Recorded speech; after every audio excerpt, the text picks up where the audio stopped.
Hi, good morning. So ayan, punta tayo sa second video natin, which is the ENC Glock 34.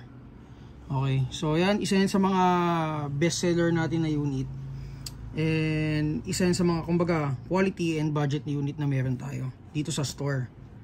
So si G34 guys, semi-auto function, metal slide, and then polymer yung frame nya. So ayan, ikakas ako. So 25 rounder capacity magazine ang kasama niya. So hindi pa yung barrel niya is hindi pa fixed outer barrel. So normal na gumagalaw to guys.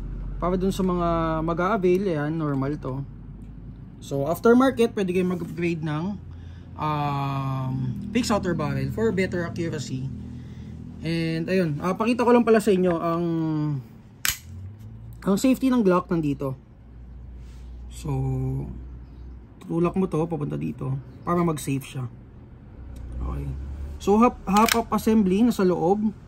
Kailangan mo siyang baklasin para sa half assembly or half tune up. Okay. So ayan, tetest natin siya. Out of the box FPS nasa 300 to 330 din siya. Basta sa GBB guys, mas mahaba, mas malakas.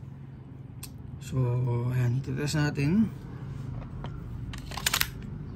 Okay, so punta tayo sa ating chrono.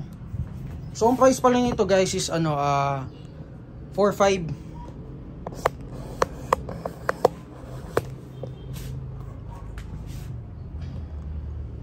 Tuto ko lang sa chrono. So kanina naka cinematic effect tayo dun sa isa, no? Pero mukhang mas maganda tong video na normal lang.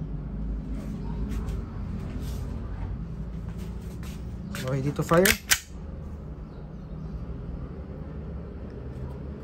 Firing. Yan, 324 fps unang putok, 317, 311.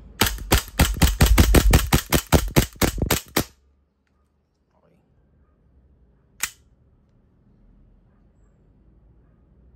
So ayan, makikita nyo guys, may siya, marking siya. So ang price again is 4.5.